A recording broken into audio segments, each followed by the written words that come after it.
Yeah, Santhosh, good morning. Good morning. Can you hear me? Yeah, now it is working. It's working. Yeah, Okay, great. audio is working. Audio Yeah, is thank you, working. Santhosh, for joining from USA. Absolutely. Yeah, dear participants, I would like to introduce Mr. Santhosh Pasula. So he's connecting from USA. So we are fortunate to have a overseas speaker, so expert on AI for IoT systems. Yeah, before starting the session, I would like to give a brief report of Santhosh Pasula. So Santhosh Pasula is an experienced technology executive with over 27 years of experience in leading and executing major technology transformation programs in USA. So Santhosh started his career as a programmer and wore multiple hats in his career, ranging from an engineer and architect to a CEO. Some of his roles in the past include the chief architect, global head of site reliability engineering, vice president of technology in Fortune 500 financial and insurance companies. His formal education includes MBA in Innovation and Growth Strategies, University of North Carolina, Graduate Certificate Information Security and Privacy, University of North Carolina, Bachelor of Technology, Computer Science and Engineering from Kakatiya University, Warangal. Santhosh also owns multiple technology certifications, and few provisional patents in the field of cloud, AI, and IoT. Yeah, thank you, Mr. Santhosh Pasula. A great profile, which will help to our dear participants. Yeah, please utilize the services of the Santhosh Pasula. Yeah, Santhosh, you can proceed. Start the session. Okay, cool. So, do you see the slides on the screen?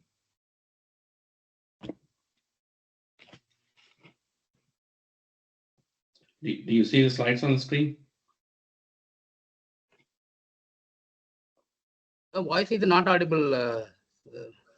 It's not audible. Okay. Uh, How about now? your voice is very low. Very low. Yeah. Give me 1 second. Let me see.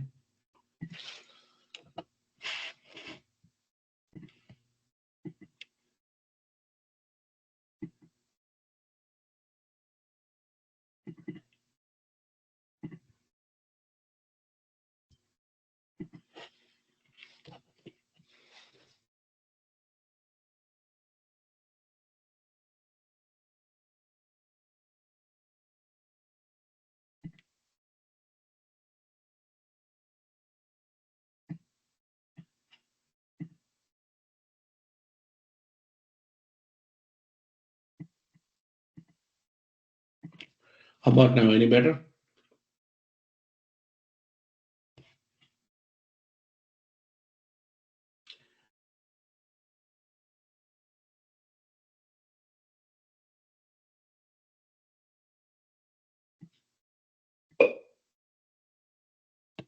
Any better?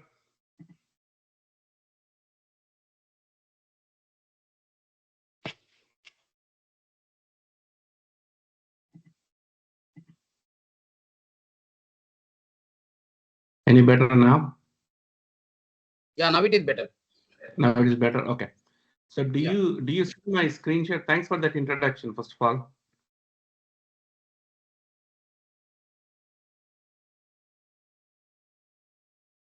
Do you see my screen share? Yeah, your screen is appearing. Good. Screen is appearing. Okay. Yeah. So thank you, and I hope we don't run into any audio issues during the session.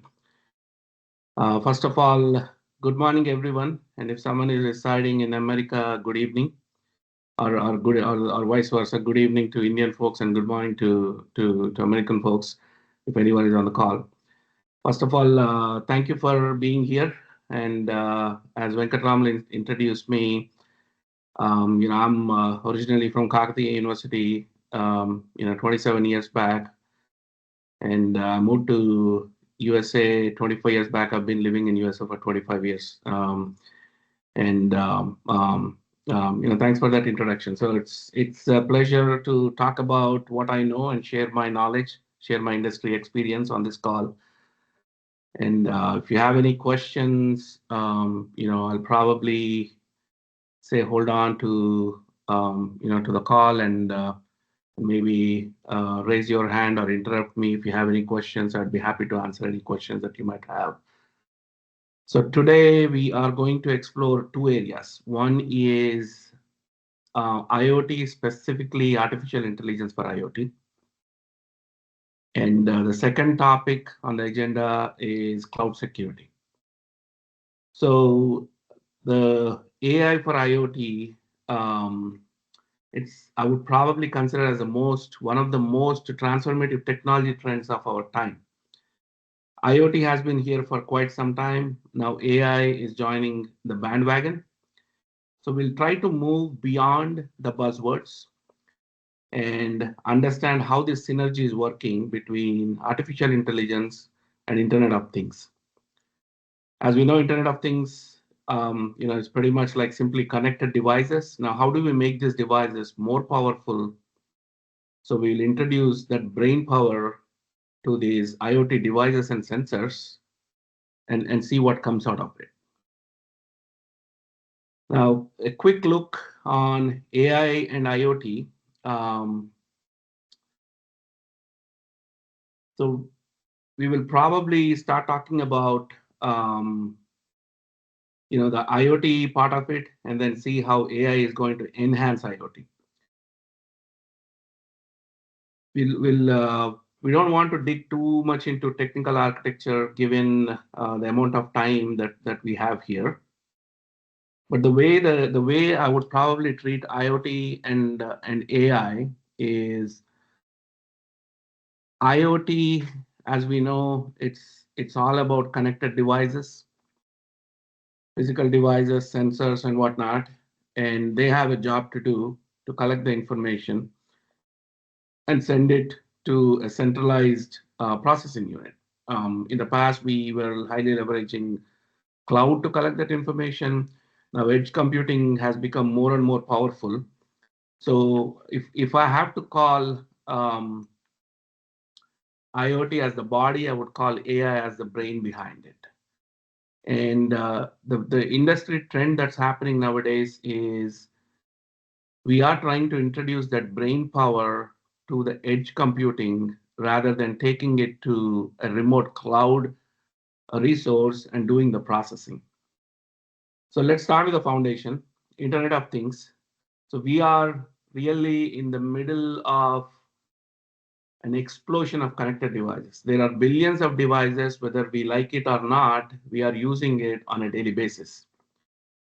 Everything from right from your smartwatch or a thermostat, or even if you go to complicated applications like jet engines, factory machinery, or industrial machinery, things are slowly getting to a point where they're moving from offline to online in a very unprecedented short span of time, and they are generating a lot of data.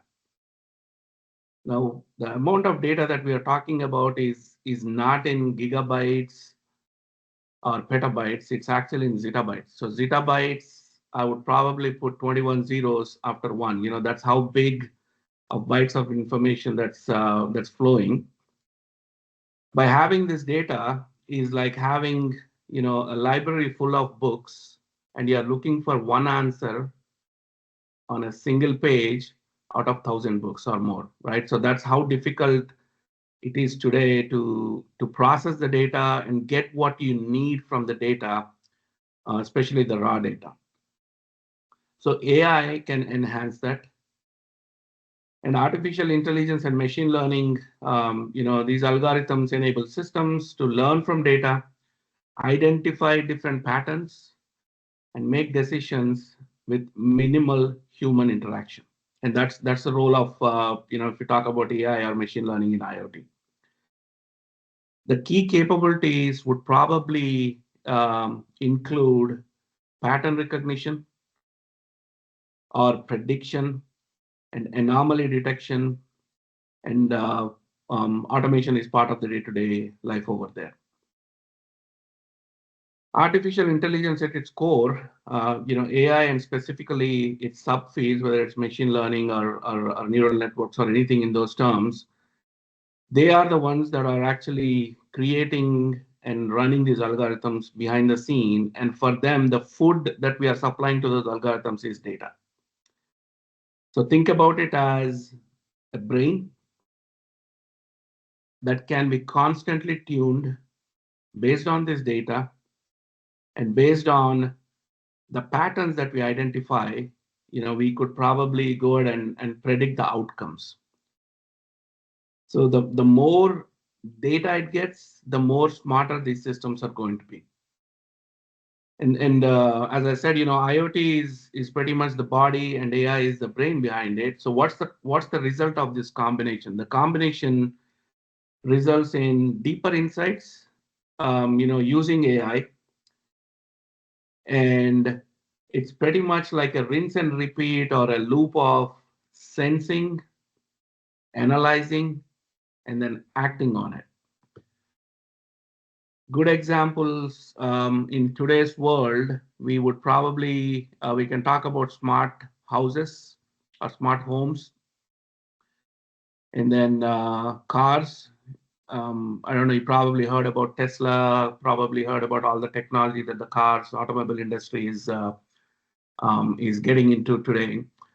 I'll tell you an example. I have a car here. Every day morning when I go to office, it exactly knows how much temperature I want the car to be heated up or cooled when I enter into the car. Now that tuning happened over the time. Every single day I get into the car, I set the temperature to a certain, whether it's 18 degrees centigrade or 19 degrees centigrade, or what we call Fahrenheit here, 71, 72 Fahrenheit. Over the time, the car understood that I like the temperature. And every day morning, 8 o'clock in the morning, when I go sit in the car to go to office, the car automatically starts before I come in. It probably starts around like 5 minutes before, and starts cooling off or heating in colder weather to that specific temperature. So as a consumer, as a driver, I go sit in the car. I don't have to struggle to heat it up or to cool it, right? At the same time, it knows based on the pattern where I'm going. It has my office information based on the GPS, so it will set that GPS route active along with the directions. And there will be some traffic patterns, like there could be some traffic jams on the way. The car knows how to reroute it, and it will adjust those maps for me when I sit in the car in the morning, right? So this happened, and back to it, this is a Tesla. So this happened because Tesla provided sensors in the past, and they started throwing over the air updates to the car. That's where the intelligence part is coming up. Now think about this processing happening in a cloud environment. First of all, the car has to learn what the current temperature is. It needs to send it to a remote system within cloud, and the processing happens in the cloud, and then the results come back to the car, and then the car makes the decision, right? In this loop, it's a big challenge because there's so much of latency that gets involved. So what these car manufacturers did is they started building these smart chips, which has good amount of processing power that's needed only to perform that task. And now the car does not send the information to a remote server. It actually takes the information from the car, reads the temperature with a sensor, and then processes immediately and performs an action without sending the data outside the car to cloud. So that processing is happening within the car. So the car can read the information, it can analyze the information, and it can take an action, whether it needs to heat up the seats or heat up the interior of the car or cool the interior of the car, right? Similarly, GPS, it'll get all the information from GPS on what the destination is, how bad the route is today, if there are any traffic jams on the way, and then it will make calculations immediately and reroute it and provide me an accurate map on what road should I take to reach my work. So that to me is what I call edge computing. And that's where the world is moving towards, right? And that's a big innovation that's happening in IoT space. So it's a combination of body and mind. That's how I would see it. And the powerhouse part of it, raw sensor data actually gets the data and it transmits it over powerful platforms, whether it's edge computing or cloud computing. Massive computational power is needed in some cases. So those are the areas where you have to stay away from edge computing and move towards cloud computing. Centralized data storage for large scale analytics. Obviously, you cannot put edge devices for every use case. There are certain use cases where you have to perform expensive predictive analytics. So the company that I started, Vivid Beacons, back in 2019. What we do over there is we built a product in IoT, and that product is addressing a major challenge in commercial refrigeration space. And these are big warehouses, cold storages, and whatnot, right? So in that particular use case, we have sensors that collect temperature and humidity from different sources. These are refrigerators, freezer units, whatever you want to call it, right? These sensors can read temperature and humidity within 100 meters of their vicinity. And there are thousands of sensors. They're collecting this information and they're constantly transmitting it via a gateway to a setup that we built in AWS, in Amazon Web Services. Now, things over there, since it's like a large unit, large amount of data that we are dealing with, obviously edge computing will not work. And back then, edge computing was not at a mature state where we can use it. So what we did over there is we collected this information from all the thousands of sensors and streamlined it and sent it to an anomaly engine that we built within AWS. And that's where all the processing is happening. And after the processing is happening, it's actually coming back and telling us, like, whether you're doing good in your cold storage, or it'll even tell you, like, hey, you have 50 freezer units. Freezer number 29 is acting up. So it will probably need some maintenance. So that's the proactive nature of monitoring that we created. Reactive monitoring was already there, where someone looks at the freezer and say, okay, this freezer is getting hot or cold, and then we need to adjust it, or maybe it needs a maintenance. So that part, the manual part, is already there. But the automation that we did is you can sit in one corner of the world, and whether your cold storage is in India or USA or Australia, you can collect that information and then monitor all of your cold storages, all of your the freezer units or refrigeration units across the board, and identify which ones will fail before they actually fail. So that's the power of the predictive analytics. So that was a traditional model in the IoT space. So with that said, we will jump into some key applications where AI in IoT, can build an interactive ecosystem that will help, mankind, with innovation in different areas. A simple example is smart home automation and intelligent devices. This is probably something that everyone should be familiar with. When you call OK Google and ask OK Google to set the temperature in your house, that to me is like a home automation application. What you're doing over there is you have built or you have installed a thermostat which can communicate, whether it's on Bluetooth or Wi-Fi.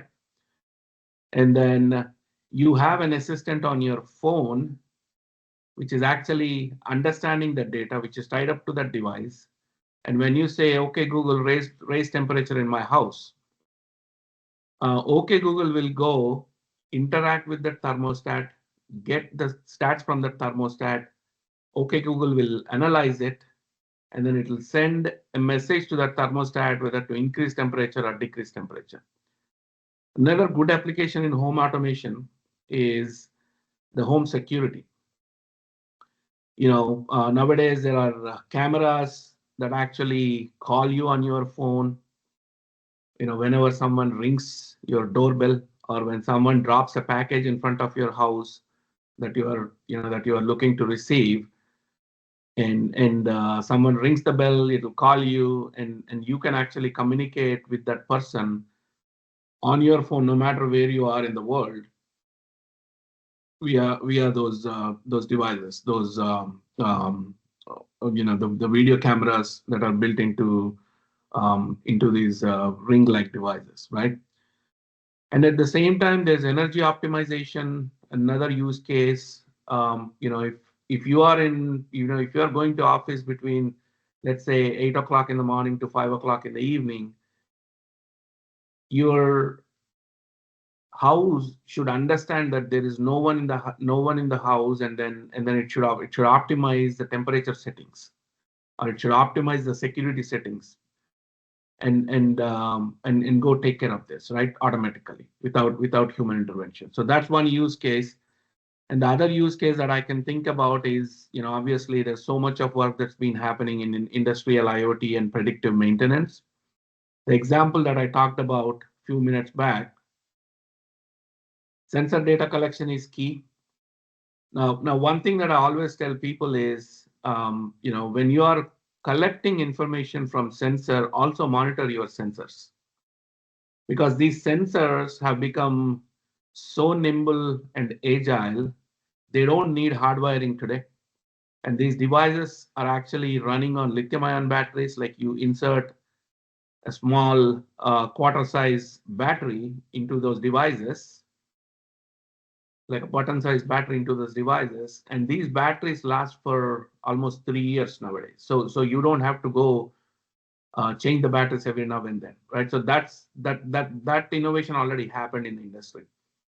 Now, what I advise is, when you are collecting data, you also collect your sensor information, whether the sensor is really acting up, or whether the sensor needs any battery maintenance, or how is the battery power, right? So if you check all those things, you are building a very robust IoT system.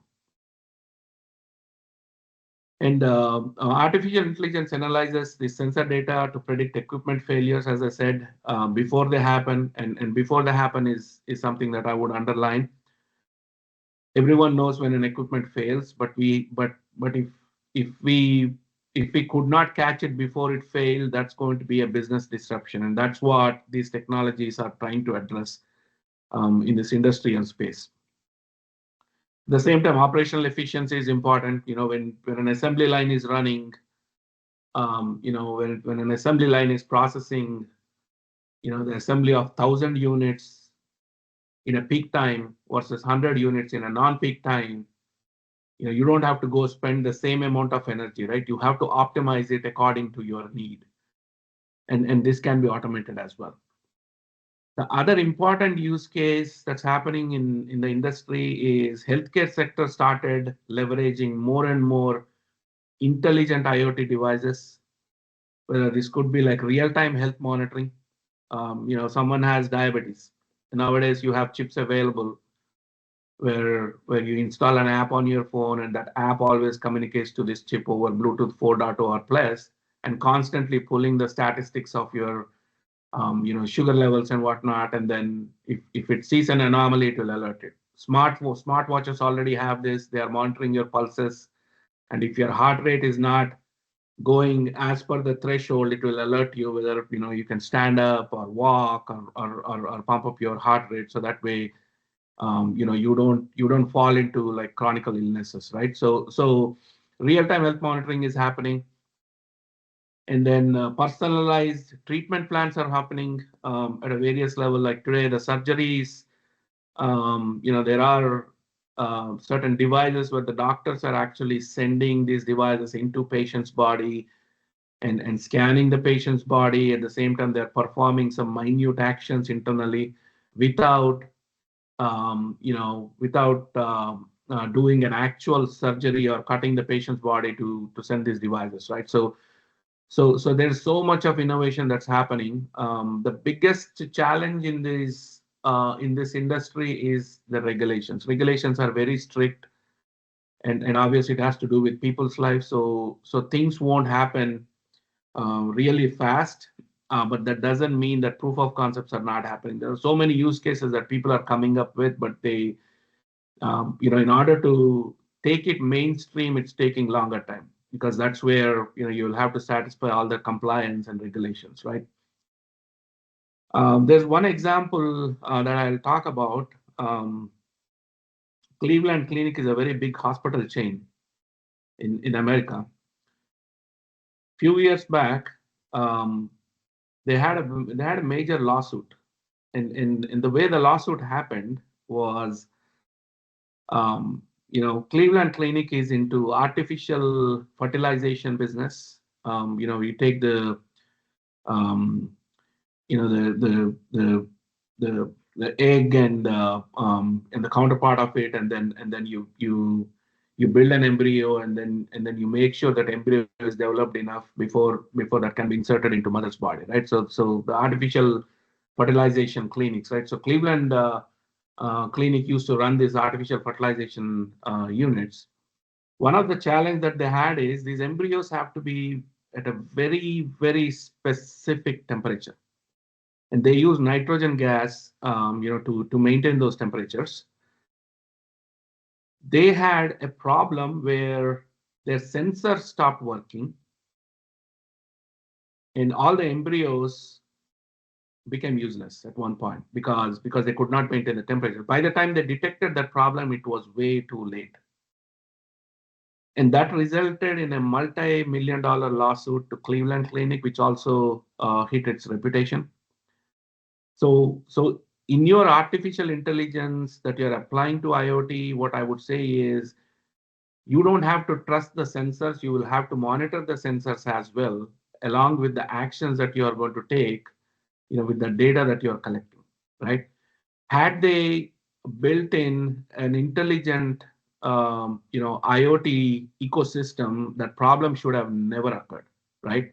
They were relying on the sensors. The sensors failed some time back, and by the time they realized the sensors failed, it was too late in the game.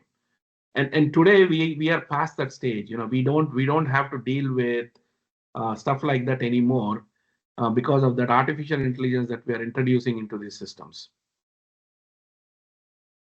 Now comes the technical challenges. As I said, the biggest challenge in IoT today is the data processing. And zettabytes of data is getting transferred across billions of these sensors, and doing an update on these sensors is also a challenge. So the data volume is very, very massive. And that's where the innovation is happening in the industry on how best we can process the data at the edge device rather than transferring the data to a centralized location, do the processing, and then sending it back. So that's one of the big challenge we have. Data volume is always a big challenge in IoT devices or in IoT applications as a whole. Now, AI is solving that problem. Thanks to the chip manufacturers, they're increasingly improving the efficiency of chips. Chips are getting very, very small nowadays. At the same time, they're also doubling, quadrupling their computational power. So if there are any minor decisions that you need to take, you don't have to transfer the data, process the data at the edge location, and then act on it. So these algorithms that run on these minute chips will actually read the data, analyze the data, and then send the action item within itself. So that way your data is not leaving the sensor, it's not leaving the edge location. So that's an important change that's happening in the industry, and I think it's for the better, for the better reasons. Second thing is scalability is always a problem in IoTs. The car example that I talked about, if Tesla sold 200 or 300,000 cars, 2 lakh or 3 lakh cars, they perform what we call over-the-air updates. So your car is connected to your Wi-Fi, your home Wi-Fi, and it's parked in your garage. They send these updates over Wi-Fi to your car, so the car gets updated. Generally, these updates don't happen during the daytime; they happen in the nighttime, when the car is actually sitting there where you're not driving it, right? Because sometimes the car has computers in it, and the computers have to be rebooted after an upgrade or a patch is applied. So scalability is a big challenge. However, in IoT devices, IoT sensors, the sensor costs have become so low. Like today, you can actually afford to replace a sensor with an updated software rather than going in and updating software on each sensor, and especially when you are dealing with millions of sensors.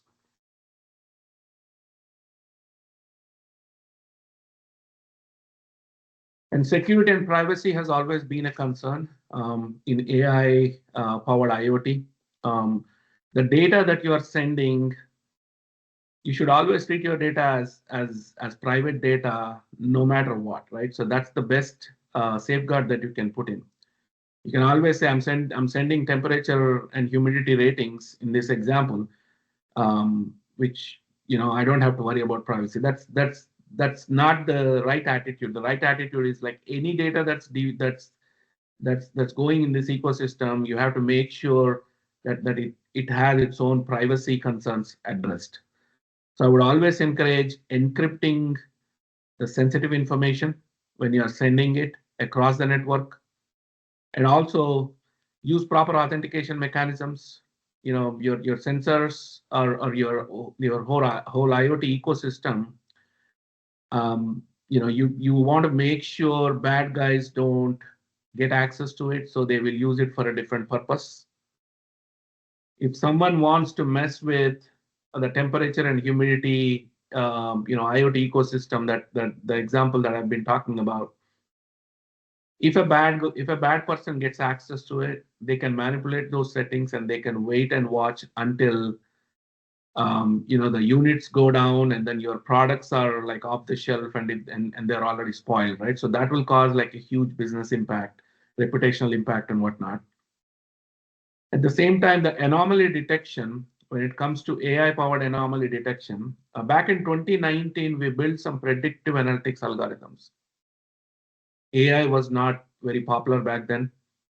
The biggest challenge we had is it was easy for us to collect the data. We figured that piece out. However, analyzing the data to the most accurate point was a big challenge for us, because let's say you're dealing with like 1 million records of information.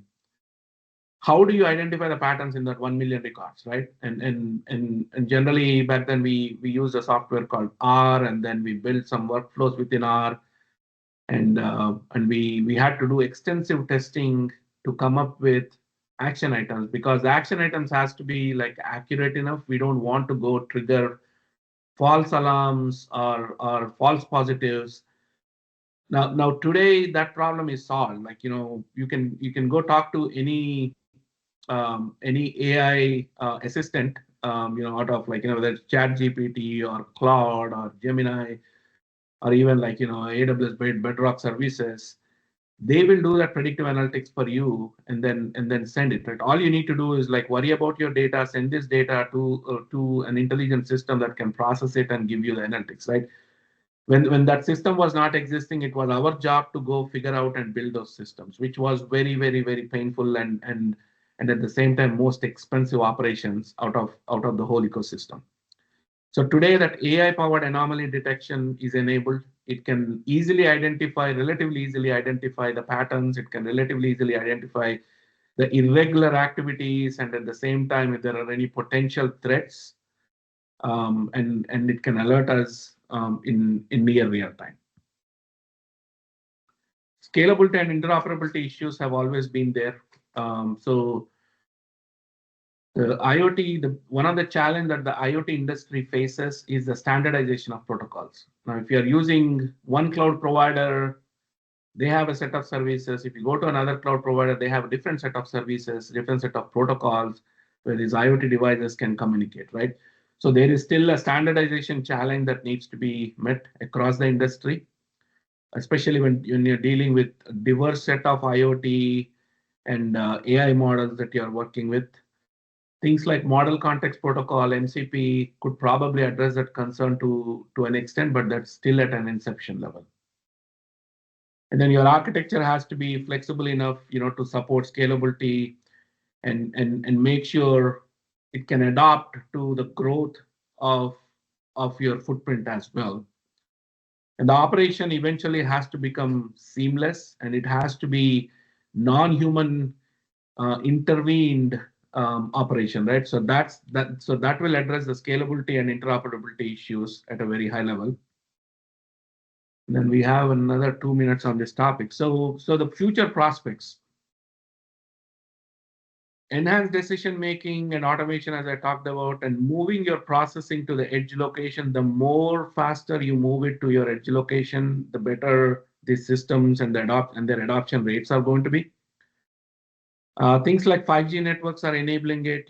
Speed is the name of the game there. So the newly advanced chip manufacturing that's happening, and combined with this 5G networks, there is definitely so much of work that's happening in this space. So AI and IoT integration, combining AI and IoT enhances connectivity and intelligence in various industries, driving innovation. Industrial efficiency is something that we can never ignore. So the synergies should improve between AI and IoT.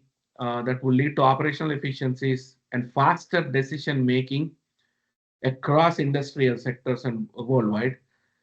The future of smart technology, I would probably say it's going to stay with us. It's not going anywhere. It's only going to improve. So embracing AI and IoT integration is promising new possibilities and new ways of using or utilizing this smart technology evaluation.